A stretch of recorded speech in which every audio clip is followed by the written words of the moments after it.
Welcome to the Deep Dive. Today, we're taking a broad look across the Ethiopian economic landscape, pulling together a whole range of recent reports and developments. Yeah, quite a mix today. We've got some, pretty significant shifts happening in banking regulations, a bit of a shakeup in how everyday documents get drafted, the final chapter, it seems, in a long-running property dispute, Heineken's expansion plans, but also some concerns about barley prices. Right, that's an interesting one. A Peliniform in Amhara, a bureaucratic snag over billboard fees in Addis Ababa. Always something with billboards. The ongoing struggles of pensioners, which is really quite serious, important discussions around managing pension funds, and also the rapid growth of digital fuel payments. It's a lot to cover. It is. Our mission, as always, is sort of pull out the most crucial insights from all this and, connect the dots for you. And it's fascinating, actually, how these seemingly separate things often highlight fundamental shifts and challenges within Ethiopia's economy right now. It's very dynamic. Okay, let's dive right in and maybe start with the financial sector, the banks. Good place to start. The National Bank of Ethiopia is bringing in some pretty significant changes to capital adequacy rules. We're talking moving towards Basel II and III frameworks. That sounds like a big step up. It absolutely is. A huge step up from the old Basel I rules, which, they've had since, 1988? Oh, yeah. So Basel I was, more basic. It mainly focused on that single capital to risk-weighted assets ratio, the 8% you hear about. Right. Basel X and III, though, are like adding layers of much more sophisticated protection. They look at different kinds of risks much more closely. Okay, so more layers. How does that break down? Well, Basel II brought in more detailed ways to measure risk, differentiate risk better. Then Basel III built on that with even higher capital demands and a really strong emphasis on liquidity. Liquidity meaning having enough cash readily available. Exactly, making sure banks can meet their obligations even in a crunch. So what are the key changes we'll actually see impacting the banks? Okay, so there are several important new ratios. You've got a common equity tier 1 ratio that's the highest quality capital at 7.5%. Then a tier I ratio of 9.5% and a total capital adequacy of at least 11.5% of risk-weighted assets. Those are minimums, right? Yes, minimums. And importantly, there are also these additional capital buffers being introduced. They're designed to help banks withstand periods of, financial stress or instability. And it's not just how much capital, but also how risk is calculated. That's a crucial part. It's becoming much more detailed, much more granular. Instead of just 2 broad risk categories like before, there are now 7. 7? What do they cover? Everything from cash, loans to state-owned enterprises, development banks, corporate loans, commercial real estate. It's much more specific. Okay. And interestingly, the use of certain complex financial instruments, credit derivatives, explicitly banned now. Right. Okay, so here's maybe the million-dollar question. Right. What's driving all these changes? Why now? And are there potential bumps in the road? Well, the NBE's official line is about aligning Ethiopian banks with international best practices, making the whole financial system more stable, more resilient. Which makes sense, especially post-2008 global crisis. Exactly. That crisis really drove home why strong capital standards are so vital. But it's worth noting, the NBE hasn't actually released an assessment showing, exactly how big the capital gap was under the old Basel I rules. Interesting. And also, international experience shows that if you don't implement these Basel standards really carefully and fully, sometimes you get unintended consequences. It's complex. And speaking of potential weaknesses, that NBE report you mentioned earlier, that sounded a bit concerning, the bit about liquidity issues if top depositors pulled out. Yeah, that was a really critical point in the source material, the fact that, hypothetically, if the top 10 depositors withdrew funds simultaneously, 20 out of 29 banks could fall below their minimum liquid asset requirement. Wow, 20 out of 29. It really highlights some existing vulnerabilities. You couple that with the high level of credit concentration, meaning a lot of loans are with just a few borrowers. Right. And this dramatic surge in operational risks, especially digital fraud losses, hit, 1.3 billion birr by mid-2024 across 28 banks. It paints a picture of a sector needing stronger safeguards. Definitely. So how are the banks themselves reacting to all this? What's the feeling on the ground? Well, the initial reaction seems to be one of, let's say, careful evaluation. They're studying the directive closely. Okay. The Ethiopian Bankers Association is planning discussions, looking at compliance strategies, how to train staff, get the resources needed. And there's that big capital milestone, too, isn't there? The 5 billion birr target. Yes, reaching that 5 billion birr capital base by June 2026. That's going to require some serious strategic planning for quite a few institutions. We even heard about some specific bank responses. Sidama Bank, for example. Well, Sidama is setting up dedicated teams to handle this, though their target for hitting the 5 billion is a bit further out, 2030.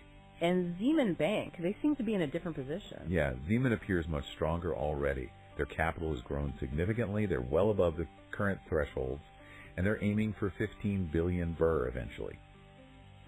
That shows a real focus on building resilience beyond just the minimums. That makes sense.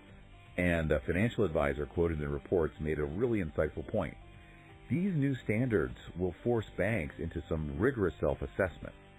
And it could potentially lead to some consolidation. Mergers and acquisitions might become more common in the sector. But there's also some unease among executives about timeline, training, needing clearer guidance. Oh, absolutely. That's completely understandable. Implementing changes this big requires a huge effort and, crucially, very clear direction from the regulator. Right. The multi-year timeline is meant to help give them a transition period. But it also means banks need to start planning and investing now to be ready. There's definitely some apprehension. Okay, let's switch gears entirely now, from high finance to something much more, street level perhaps, document drafting services. Right. This is a fascinating example of how shifts in government service delivery can directly impact the microeconomy, the really small businesses. How so? What was the old system? For years after DARS, that's the Documents Authentication and Registration Service, stopped doing in-house drafting. Okay. A whole ecosystem of small internet cafes, stationery shops, basically sprung up around their branches. They filled that gap, providing a really essential service for people needing contracts, power of attorney forms, things like that. Right, I can picture those little shops, and now Ethiopost is moving into the space. Exactly. Ethiopost, in partnership with DARS, is planning to offer these drafting services nationwide, right there in the post offices. And what's the thinking behind that move? The official reasons given are achieving fair and uniform pricing across the board, and also reducing the potential for fraud through better tracking systems within Ethiopost. They also mention plans to hire new staff, and they're apparently open to partnering with some of the existing providers if they meet certain standards. But the owners of those small businesses, they must be worried. This sounds like it could wipe out their livelihood. Absolutely. They are very concerned. Many rely heavily on this income, often supporting entire families. Yeah. They've criticized the lack of consultation before the decision was made. They argue their fees are actually reasonable when you consider their costs, rent, electricity, etc. And there are concerns about the impact on vulnerable groups, especially women, who often run these small shops. So what's the government's take, DARS's perspective, and what do the experts say? Well, DARS defends the decision. They cite complaints they apparently received about inconsistent pricing and inefficiencies in the old informal system. Okay. They also argue that, with things moving online anyway, the old model might become unsustainable eventually. And they did state that Ethiopost is prepared to potentially integrate current providers who meet the criteria. But is that realistic for many of them? That's the question. An economist cited in the report suggested a more gradual transition, maybe with some support for the affected businesses. They were critical of the lack of prior consultation. A legal expert acknowledged the government has the legal right to do this, but also advised ensuring the transition is handled equitably. And customers, what do they think? Mixed views, as you'd expect. Some might hope for lower prices or better quality. Others might worry about losing the convenience or the personal service they got from the small shops. It remains to be seen how it plays out. Okay. Let's move on again. This time to a long and pretty complex legal saga that seems to have finally concluded. The property dispute involving Temujin Yilmaz, Azeb Miratab, and Halia Sis Mengistu. Yes, this one has been running for quite some time, a really protracted legal battle. Involves some serious accusations, right? Money laundering. Indeed. Accusations of money laundering, breach of trust, illicit banking, all related to the acquisition of a company called Cosmo Trading. And Cosmo Trading owns a valuable property. Exactly. The property leased to the One Hao Hotel. That was sort of the prize at the center of it all. So can you give us the nutshell version of how this whole dispute started? Okay, so Azeb's company acquired a majority stake in Cosmo Trading back in 2017. But things went sour pretty quickly. Addis, the original owner, alleged he was basically extorted. Right. He accused the new owners of mismanaging loans taken out against the company and engaging in money laundering. This led to a criminal case, and the charges actually got amended multiple times over the years. Very messy. And after all that legal maneuvering, what did the courts finally decide? Well, ultimately, both the Federal High Court and then the Supreme Court dismissed all the criminal charges, completely acquitted them. On what grounds? The courts found the defense's arguments persuasive. They argued that the financial transactions weren't criminal, but were essentially ordinary internal transfers within a company that was already heavily indebted. Crucially, they found no evidence of criminal intent. Interesting. And there was a separate civil case about the shares, too. Yes, and that had its own twists and turns. Initially, a lower court ruling favored Addis regarding the share transfer, but the Supreme Court overturned that as well, upholding the original share sale. Wow. So a complete win for Temesgen and Azub in the end. Legally, yes. Yeah. Mediation attempts had also failed along the way. So what's the fallout from this ruling? What are the reactions, and what does it tell us maybe about the broader business environment? Well, Temesgen called the ruling a long overdue vindication, which you can understand after such a long fight. Addis, on the other hand, has indicated he plans to appeal further. Okay. Legal experts following the case pointed out that the prosecution really struggled to connect the dots, especially on the money laundering and illicit banking charges. They couldn't provide sufficient proof. Right. But more broadly, this case really does highlight what one expert described as Ethiopia's fragile corporate governance plumbing. Fragile plumbing, meaning? Meaning issues like a lack of transparency in how shares are transferred, how deals are done, and the potential for these overlapping legal actions, criminal and civil suits running concurrently, can just paralyze businesses. And presumably deter investors. Exactly. Investors generally prefer predictable, transparent systems. This kind of protracted uncertainty is not attractive. The Supreme Court's ruling now puts the ball back in the Ministry of Justice's court to decide if they want to pursue any further action. Okay. Moving from legal battles to brewery expansions. Heineken. They're investing quite a bit in their Colinto brewery. Yes, a significant investment, 26 million euros. They're aiming to boost production capacity by about 20%. That's substantial. It is. And they're also switching to electric steam power. Oh, interesting. Why electric steam? Two main reasons mentioned: cutting costs, presumably energy costs, and also reducing their carbon footprint. So it's about efficiency and sustainability. And this investment is clearly about strengthening their position in the market. Absolutely. Heineken already holds a pretty dominant share, roughly 40% of the Ethiopian beer market sales. This expansion will likely cement that position. And the Ethiopian beer market itself, it's grown quite a bit. Oh, yes. Significantly. It's become quite competitive. You've got 5 major players now, over 20 different brands vying for attention. Heineken came in back in 2011, right? That's right. And notably, they've shifted over the years to sourcing 100% of their barley locally within Ethiopia. Which brings us neatly to a potential challenge, that huge surge in barley prices. Yes, that's the flip side of the coin. A recent barley shortage has caused prices to more than double, reaching, I think, 14,000 birr a quintal back in April. Wow, double. That must be a major headache for Heineken and all brewers. Huge headache. The industry needs over 2 million quintals of barley every year. Malt producers, the ones who process the barley for brewing, are struggling to secure enough supply. And it's not just the brewers feeling the pinch. No. Household demand for barley as a food staple has also increased, adding to the pressure. Farmers, meanwhile, argue the price hike just reflects their own rising costs. Fertilizers, seeds, everything's gone up for them too. So how is the industry trying to deal with this? Well, the Brewers Association went to the Ministry of Industry for help. That led to a task force being set up, bringing together farmers, maltsters, and the brewers themselves to try and negotiate. Does that help? There are reports of some supply improvements, but the price pressures seem to be sticking around.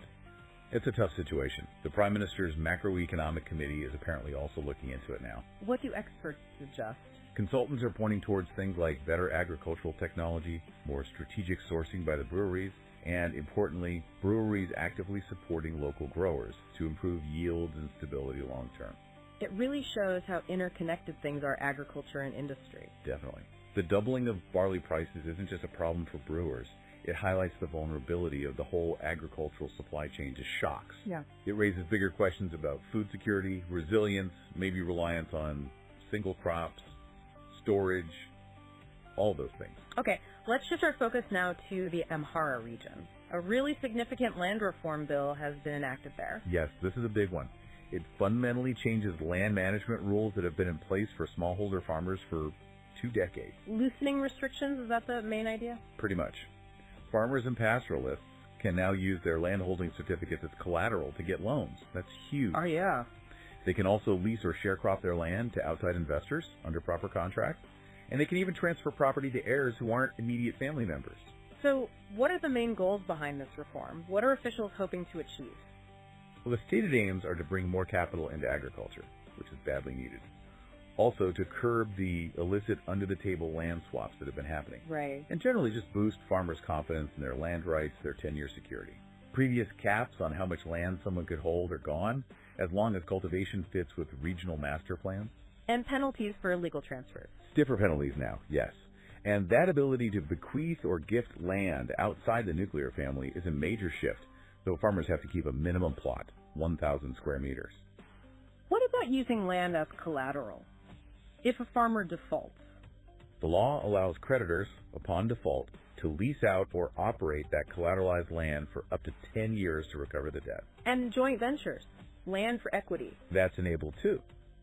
Farmers can partner with private investors, putting up their land as their contribution. Outright leasing is also permitted now, and they've clarified land rights for polygamous households as well. This sounds like it could have a massive impact, both positive and potentially negative. Exactly. On the plus side, the hope is definitely for increased productivity, driven by better access to credit. Farmers can invest more in their land. But the risks. Concerns exist about potential land speculation, people buying up land not to farm it, but just to sell it later at a profit. And the risk that some vulnerable farmers might be pressured or tempted into selling their land and end up worse off, potentially impoverished. So what's needed to make this work well? Experts really emphasize 2 critical things. A much clearer, more comprehensive land registry. Apparently, only about 11 million out of 18 million square meters in Amhara are properly registered right now. That's a big gap. It is. And secondly, a stronger judiciary. You need effective systems to prevent and resolve the land disputes that will inevitably arise with these changes. Was there a pilot program for this, using certificates as collateral? Yes, there was a pilot, and reports suggest it had some initial success. A decent number of farmers were able to access credit that way. And we heard from one farmer. Right. A farmer in Amhara who's hopeful this new law will let him get a bigger loan, maybe lease more land, really expand his business. That's the potential upside. But experts are cautious. Yes. They warn that without strong regulations and enforcement, things could go wrong. But the law does now codify sharecropping and set standards for lease agreements, which could bring more clarity. Okay. Let's head back to Addis Ababa now, and a different kind of conflict. This bureaucratic clash over billboard fees. Sounds like the advertising industry is stuck in the middle. Yeah, it's a classic case, unfortunately. 2 government agencies seemingly at odds, and businesses are caught in the crossfire. It's the Construction Permit and Control Authority, the CPCA, and the city's Revenue Bureau. And they're arguing about billboard fees. Basically, yeah. Who should collect the fees and what the correct fees actually are. The CPCA is accusing the Revenue Bureau of overcharging companies. Overcharging how? And interestingly, accusing them of collecting fees for outdated advertising methods like old-style banners that are actually banned under new city rules. So the Bureau is charging for things that aren't even allowed anymore. Apparently so, according to the CPCA. The Revenue Bureau is reportedly classifying these payments as taxes, adding penalties for late payment, leading to what companies see as inflated and arbitrary charges. And this makes life difficult for the CPCA. Yes. The CPCA says it complicates their permit issuance process. They'd rather collect the fees themselves, it seems. You know, this kind of echoes the document drafting issue in a way. It does, actually.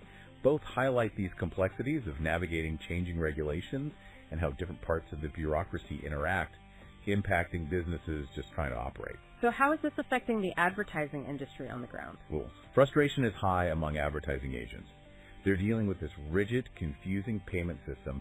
Some are reportedly even delaying putting in permit applications because of it. And fees went up recently, too. Yes. Permit fees increased significantly about 3 years ago.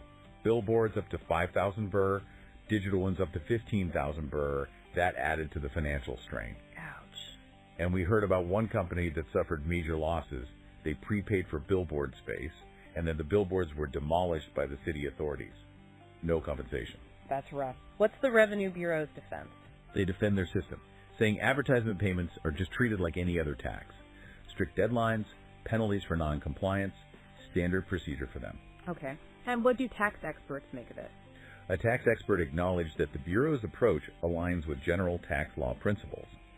But they also pointed out that the underlying legal inconsistencies between different regulations and the lack of really detailed rules are major contributors to the problem.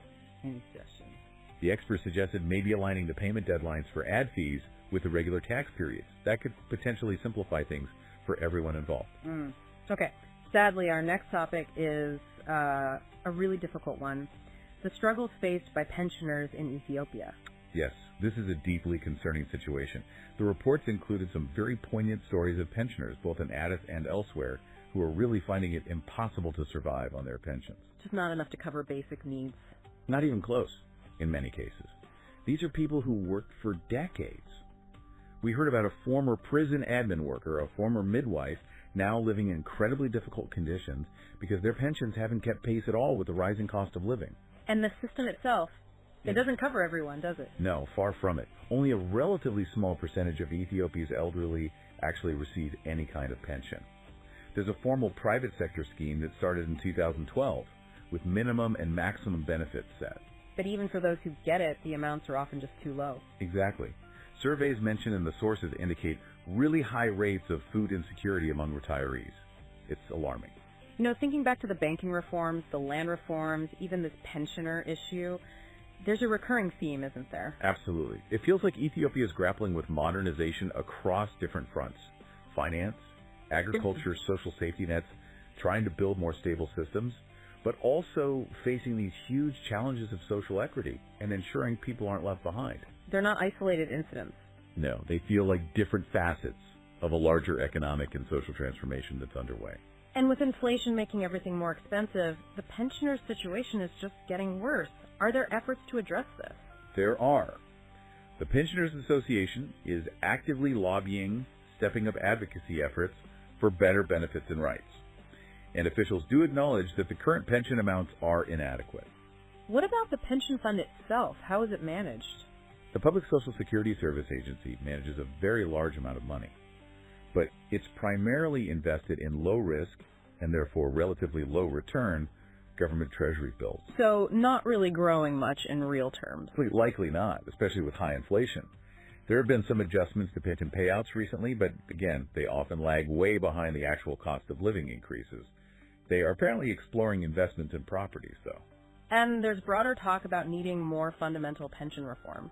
Yes, definitely.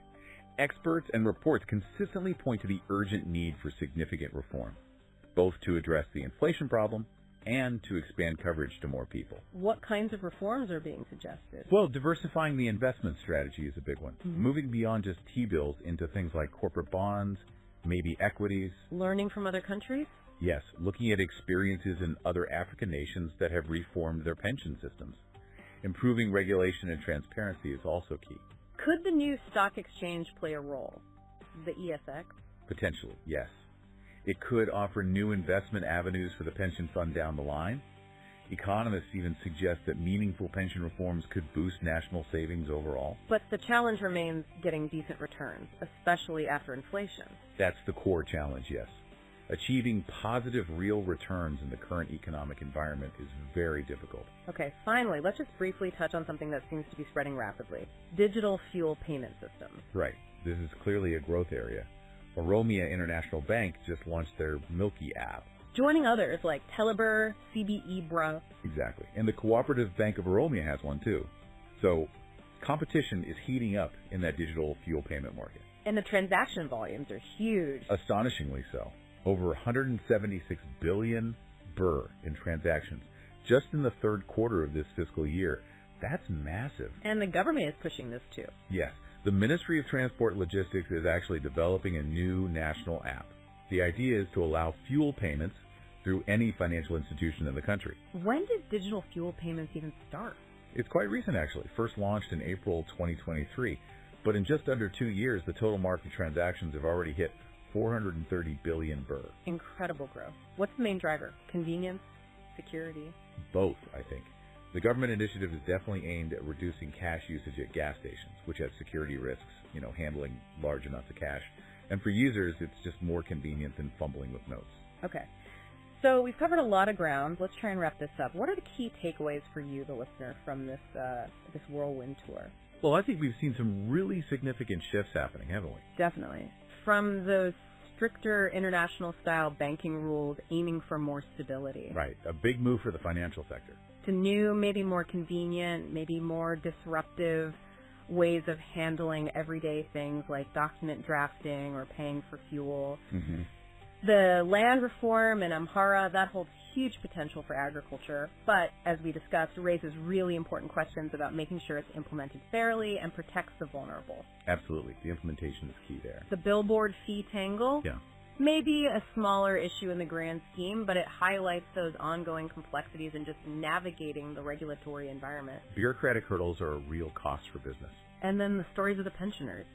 A stark human reminder of the impact of these big economic forces and the constant need to adapt social safety nets. It really grounds the discussion, doesn't it? It does. And even the Heineken situation, their expansion versus the barley price surge, it just underscores how interconnected everything is. Agriculture, industry, commodity prices. It all links up. I think the common thread, if there is one, seems to be this push towards modernization across the board, trying to address existing challenges, whether it's financial risk, bureaucratic delays, or just the needs of a population that's growing and changing. But progress comes with complexity. Always. And it forces us to think carefully about the impacts on everyone involved. Small business owners, farmers, pensioners, big companies. Everyone's affected differently. This has been The Deep Dive. Thanks for listening.